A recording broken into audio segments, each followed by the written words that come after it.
주시는 하나님의 말씀은 사무엘상 30장 21절에서 31절까지의 말씀입니다. 오늘 말씀은 다윗이 군대를 이끌고 블레셋이 이제 이스라엘과 전투를 하기 위해 방백들을 소집했습니다. 무장 세력들을 소집한 거죠. 블레셋 자체가 5개의 도시국가 연합으로 이루어져 있기 때문에 사실은 이제 왕이 전쟁을 하려면 각 이제 지도자들에게 군대를 착출해야만 합니다. 그 중에 하나가 다윗이었던 거죠. 다윗의 군대도 블레셋 왕의 착출 명령을 받았습니다. 그래서 들어갔는데 거기서 다른 방백들이, 다른 장군들이 다윗은 이스라엘을 치는데 적절하지 않다. 다윗은 이스라엘 쪽에 붙을 수도 있다. 배신할 수도 있다. 그래서 다윗을 그 작전에서 빼게 됩니다. 굉장히 다윗에게는 너무 좋은 순간이었죠. 자기의 이익을 위해서라면, 안전을 위해서라면 블레셋과 함께 해야 되는데, 그렇다고 이스라엘의 왕이 될 사람이 이스라엘을 치는 전투에 참여할 수는 없었으니까 하나님 어떻게 하면 좋을까요? 굉장히 지혜를 구하며 답답한 마음으로 갔는데 하나님의 은혜로 돌아오게 되었습니다. 그래서 시글락으로 돌아왔는데, 돌아와 보니 자기 본진이 털린 겁니다. 시글락에 있던 자기의 원래 가족들과 본진들을, 물건들 또는 이제 재물들을 모두 가져가서 아말렉이 모두 가져가 버렸습니다. 가족들을 납치했고 모두 가져갔습니다. 돌아오는데 3일이 걸렸거든요. 언제 어떻게 이 공격을 당했는지 알 수 없는 상황입니다. 하나님께 물어봅니다. 그때 당시 이제 그때 다윗과 함께하던 백성들이 다윗을 죽이려고 했었죠. 그때 다윗은 요동하지 않고 하나님을 붙잡고 에봇을 가져와라. 그리고 하나님께 묻습니다. 하나님, 내가 추격할까요? 하나님이 즉각적으로 응답을 주시지요.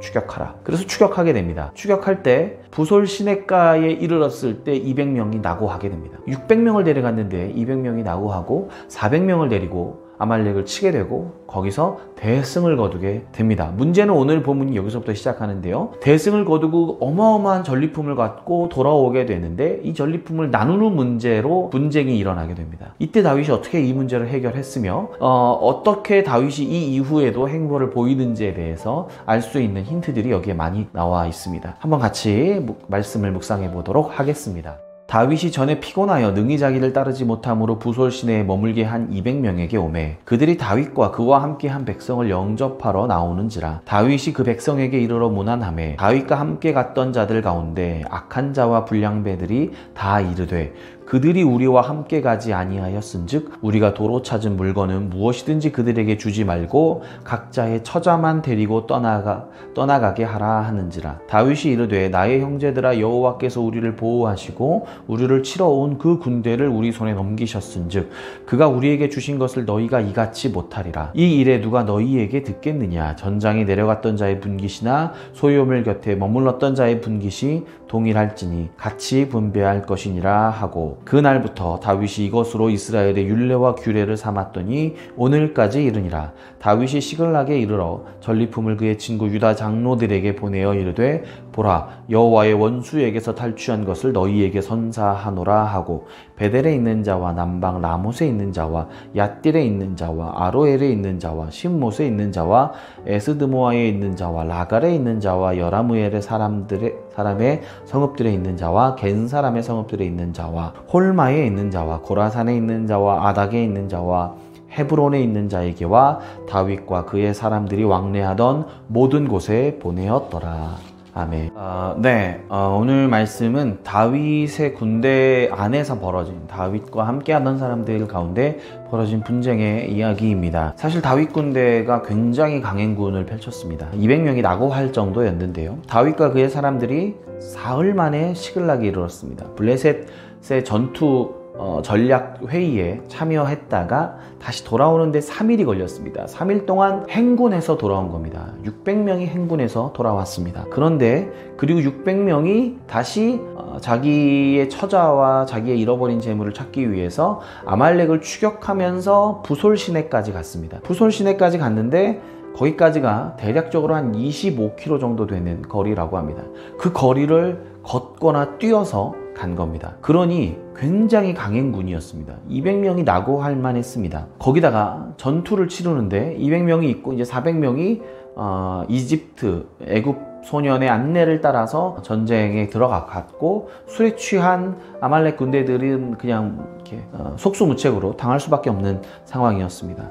그런데 전투를 얼마나 했느냐면 새벽부터 이튿날 저녁까지 못해도 36시간 동안 칼을 휘둘렀습니다. 전투를 계속 벌인 것입니다.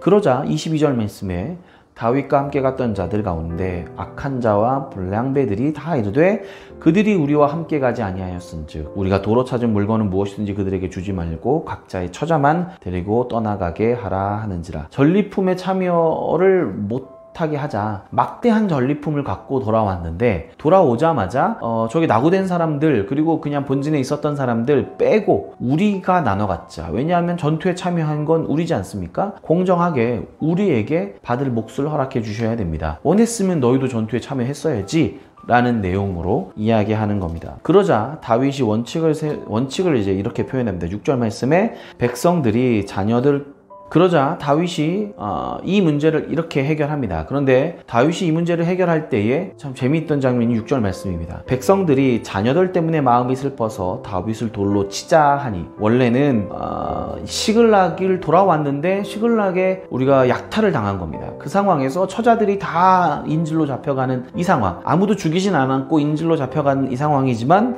문제는 백성들이 돌아와 보니 이렇게 된 상황이라 다윗을 돌로 치자. 저 사람 때문에 우리가 이렇게 됐다 라고 이야기했습니다. 다윗을 역적 취급하고 원수 취급했습니다. 그런데 이제는 막대한 전리품을 가지고 돌아온 다윗은 영웅이 된 상황인 것입니다. 자, 이 상황에서 전리품을 나눠줘야 됩니까? 다윗의 마음도 괴롭습니다. 자기를 죽이려고 했던 사람들에게 내가 지금 전리품을 나눠줘야 되는가? 라는 생각이 드는 겁니다. 또 하나는 다윗은 지금 왕이 되기 위해서 군자금과 정치자금이 굉장히 많이 필요한 상황입니다. 누구보다 지금 재물이 필요한 건 다윗입니다. 왕으로 지금 자기가 나서야 되는데 사실은 재물이나 세금을 거둘 수 없는 상황이기 때문에 이 군자금에 쪼들리고 자기 식솔들만 지금 어마어마한 사람, 군대만 600명 사병을 데리고 있는 이 군벌로서 자기가 지금 너무 재물이 필요한 상황이었을 것입니다. 그런데 이 상황에서 나눠줘야 되는가 라고 지금 생각이 자기도 아마 들었을 것입니다. 그런데 나눠주지 말자고 하는 사람들이 있으니 이 기회에 아이고 사람들이 원하지 않으니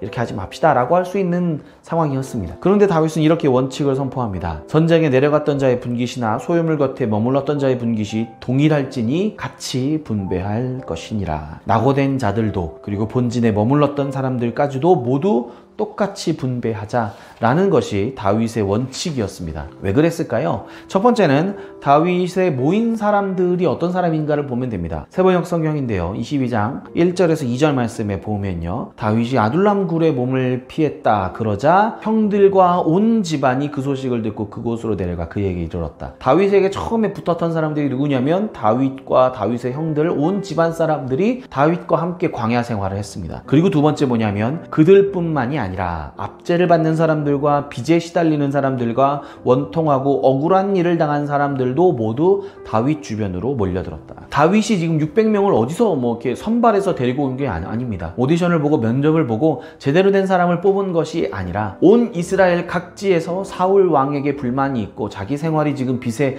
허덕이고 있고 어쩔 수 없이 지금 도망쳐야 되는 상황 속에서 새로운 미래를 기대하는 마음으로 다윗에게 붙었던 사람들은 이런 사람들이었습니다. 이스라엘 사회에서 낙오된 사람들, 이스라엘 사회에서 소외된 사람들. 그런데 그들이 서로를 향해서 지금 왕따를 시키는 겁니다. 그들 중에도 이스라엘 사회 경쟁 내에서 밀린 다윗과 함께하는 다윗의 가족들 사울 왕에게 밀렸죠. 그리고 이스라엘 사회에서 밀려서 압제를 받고 있고 밀려서 경쟁에서 떨어져서 빚을 지고 있고 고난 가운데 있는 사람들이 다윗에게 몰렸습니다. 그런데 다윗 왕과 함께하는 이 사람들이 자기들끼리 경쟁을 해서 낙오된 사람들은 탈락시키고 이제 제대로 행군도 못하는 저런 사람들은 이고 전투에 실제로 참여할 수 있는 우리들과 함께 합시다 라고 지금 경쟁 구도를 다시 만들어 보자는 겁니다. 다윗은 그럴 수 없었던 겁니다. 왜냐하면 다윗이 그런 사람이었기 때문입니다. 다윗은 사무엘이 가족 가운데 와서 왕을 세울 자를 찾는데 끼지 못했습니다. 양을 쳐야 했기 때문이죠. 그리고 자기 형들은 다 전투에 참여하는데 자기는 그들의 도시락을 배달하는, 다시 말해서 그들의 짐을 지키는 사람 역할을 감당했던 것입니다. 그러니 남아서 짐을 지키는 사람들의 어떤 마음과 노고를 본인이 알고 있습니다. 그렇기 때문에 똑같이 분배하자라고 이야기를 했던 겁니다. 또 하나 가장 중요한 이유는 무엇이냐면, 그래, 우리가 전투에서 승리했다. 우리가 전투에서 승리한 공이 누구에게 있는가? 참전한 사람에게 있는가? 아니다. 모든 전쟁은 하나님께 속했다라는 것이 다윗의 믿음입니다. 그래서 23절 말씀에, 오늘 본문 23절 말씀이 이렇게 표현합니다. 나의 형제들아, 여호와께서 우리를 보호하시고 우리를 치러온 그 군대를 우리 손에 넘기셨은즉 이라고 표현합니다. 이 모든 공을 하나님께 돌리고 있는 것입니다. 그러니 전쟁에 참전한 사람들이 내 것이라고 말할 수 있는 것은 없습니다. 왜냐하면 그 전쟁에서 살아남게 하신 분도 하나님이시고, 그 전쟁을 승리하게 하신 분도 하나님이시고, 그 전쟁에서 막대한 전리품을 허락하신 분도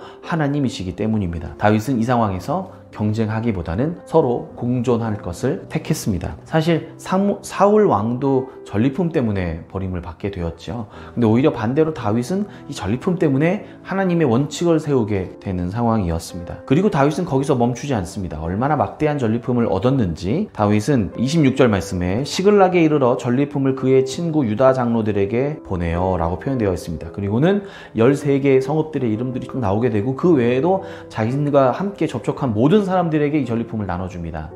의미가 몇 가지가 있습니다. 우호적으로 자기를 대해줬던 유다 지도자들에게 주는 의미가, 첫 번째 의미는 공평하게 나누는 겁니다. 하나님의 승리였기 때문에 내가 이 전쟁에 얻은 것들을 공평하게 나눠줍니다 라고 하는 뜻으로 공평하게 나누는 겁니다. 두 번째는 당신들이 전쟁에 참여했다는 공을 인정해 주는 겁니다. 우리도 전쟁에서 직접 칼을 휘두른 사람이나 남아있던 사람이나 쉼을 지키는 사람들 모두가 다 공평하게 받았습니다. 그리고 평상시에 다윗을 우호적으로 대해주었던 사람들, 어떻게 보면 역적으로 몰려서 역모로 휘말려서 처단을 당할 수 있는 모든 위험성을 끌어안고서 다윗과 함께했던 유다 장로들, 당신들도 공이 있습니다 라는 것을, 당신도 우리의 공동체입니다 라는 것을 표현했던 것이죠. 또 하나는, 세 번째는 노략당한 것을 보상해 주는 것입니다. 왜냐하면 16절 말씀에 그들이, 이 아말렉 사람들이 온 땅에 편만하여 블레셋 사람들의 땅과 유다 땅에서 크게 약탈하였으므로, 크게 약탈을 당했던 지역들이 유다 지역들입니다. 그러니 그 땅에서 얻은 것들,